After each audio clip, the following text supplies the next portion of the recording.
माताएं दोस्तों, आप सभी माताओं बहनों को वट सावित्री व्रत की ढेर सारी शुभकामनाएं। माता पार्वती आपका सुहाग हमेशा अखंड रखें, यही कामना करती हूँ। और इसी कामना के साथ आज का जो वीडियो है वो मैं शुरू कर रही हूँ।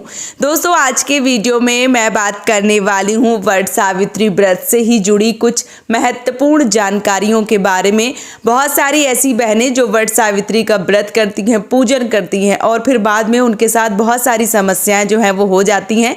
यानी कि जब वो पूजा कर रही होती हैं तो उनका धागा कम पड़ जाता है या धागा टूट जाता है, या कई बार बहनें धागा बच जाता है तो तोड़ कर ले आती हैं, या जो जनेऊ है वो बहुत सारी भीड़ रहती है तो जनेऊ खो जाता है, उनको पहनने को मिलता ही नहीं है।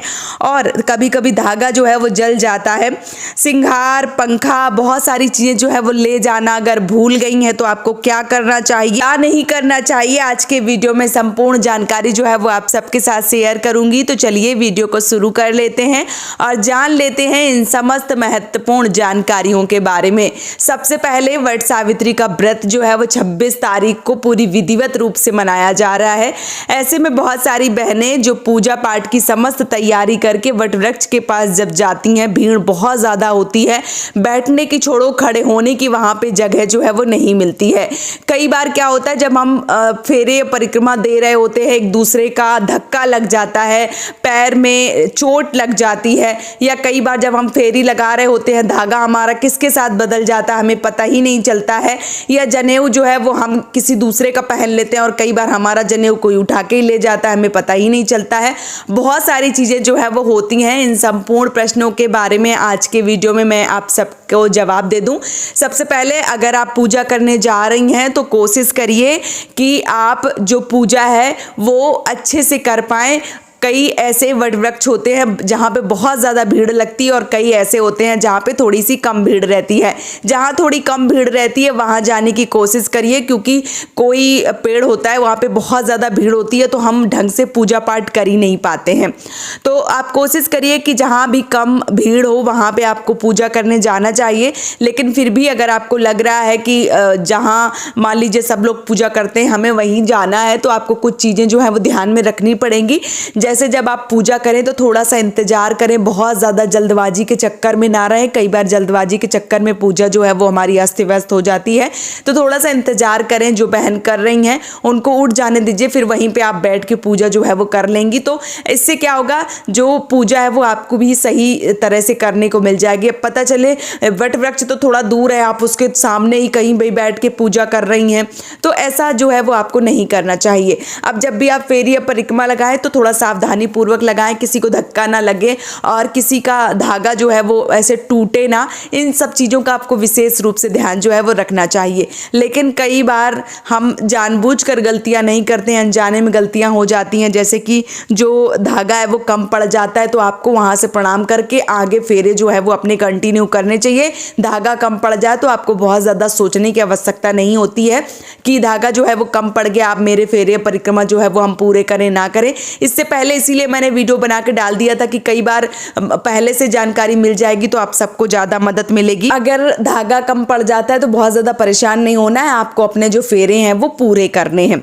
इसके साथ ही साथ जनेऊ अगर आप बना के ले गए हैं और आपका इतनी भीड़ के चक्कर में जनेऊ अस्त व्यस्त हो गया है तो आपको बहुत ज़्यादा परेशान नहीं होना है। आपको क्या करना है, अगर वो जनेऊ खो गया है और आप जनेऊ पहनना चाहते हैं तो एक जनेऊ घर पे आकर बना लीजिए। उसको जो मान लीजिए कि हल्दी है उससे रंग लीजिए और रंगने के बाद अपने घर के मंदिर में थोड़ी देर उसको रख दीजिए। भगवान से बोलिए कि प्रभु वो जो जनेऊ है वो खो गया है, आपसे आशीर्वाद चाहती हूँ कि ये जनेऊ जो है वो मैं धारण करने वाली हूँ, आप अपना आशीर्वाद जो है वो बनाए रखें। इस प्रकार से दूसरा जो जनेऊ है वो बना के आप धारण कर सकती हैं। अगर आपको जनेऊ पहनने की इच्छा हो रही है, गले में माला जो है धारण करने की ज़रूरत हो रही है, तो आप इस प्रकार से जो है वो कर सकती हैं। इसके साथ ही साथ अगर आपका धागा जल गया है, क्योंकि कई बार हम दिया जलाते हैं धागा जल जाता है, तो कोशिश करिए दिया जो है वो थोड़ा दूर रखिए और अगर अनजाने में गलती हो जाती है तो आपको वहीं पर माफ़ी जो है वो ज़रूर मांग लेनी चाहिए। बहुत ज़्यादा सोचने समझने की आवश्यकता नहीं होती। कई बार जब भीड़ ज़्यादा होती है तो ये सारी चीज़ें जो हैं वो हो ही जाती हैं। इसके साथ ही साथ अगर आप धागा तोड़ कर ले आई हैं, आपको नहीं पता था, पहले मैं वीडियो डाल चुकी हूँ, धागा तोड़कर नहीं लाना चाहिए। अगर आप धागा तोड़ कर ले आई हैं तो अब आप उसको बहुत ज़्यादा सोचे नहीं कि अब धागा तोड़ के ले आए हैं तो अब क्या होगा। कुछ नहीं होगा। माता सावित्री से, माता पार्वती से आप अपनी गलती की जो क्षमा है वो मांगें और जब भी अगली साल आप पूजा करने जाएं तो ये गलती दोबारा से ना दोहराएं। कई बार बहनें पंखा, श्रृंगार की चीज़ें, बहुत सारा सामान जो है वो ले जाना भूल जाती हैं, तो आप दक्षिणा जो है वो पूजा में ज़रूर शामिल कीजिए, क्योंकि दक्षिणा अगर आप चढ़ा देती हैं, कोई चीज़ें अगर घर पे रह जाती हैं, आप भूल जाती हैं, तो दक्षिणा जो है वो आपकी कमियों को पूरा कर देता है। इसलिए दक्षिणा जो है वो ज़रूर चढ़ाइए। बहुत सारी बहनें जो बहुत सारी चीज़ें ले जाना भूल गई हैं और अब वहाँ जाके याद आ रहा है, तो आपको बहुत ज़्यादा परेशान नहीं होना है। अगर आप मंगा सकती हैं तो मंगा लीजिए। अगर स्थिति ऐसी है कि आप मंगा नहीं पा रही हैं तो आपको बहुत अधिक परेशान होने की आवश्यकता नहीं है। जो चीज़ें हैं वो आप उन्हीं से कर लीजिए। अगर पंखा नहीं है तो आप वटवृक्ष के पत्तों से या अपने साड़ी के पल्लू से भी वटवृक्ष को हवा कर सकती हैं और घर आके उस पंखे से अपने पति की हवा जो है वो कर सकती हैं, अगर पंखा ले जाना भूल गई हैं तो। श्रृंगार की चीज़ें अगर ले जाना भूल गई हैं तो वहाँ पर प्रणाम कीजिए सावित्री माता को।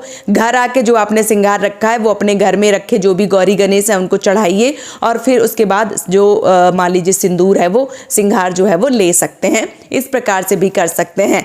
यह बहुत बार क्या होता है कि हम बहुत सारी चीज़ें जो है वो हम ना घर पे छोड़ के जाते हैं, ना वहाँ ले जाना ही भूल जाते हैं। तो ऐसे में आप किसी मंदिर में अपने सामर्थ्य के अनुसार कुछ दक्षिणा 11, 20, 25, 50, 100 जो भी आपके सामर्थ्य के अनुसार है किसी मंदिर में दान कर देना चाहिए। इससे आपकी पूजा जो है वो संपूर्ण मानी जाती है।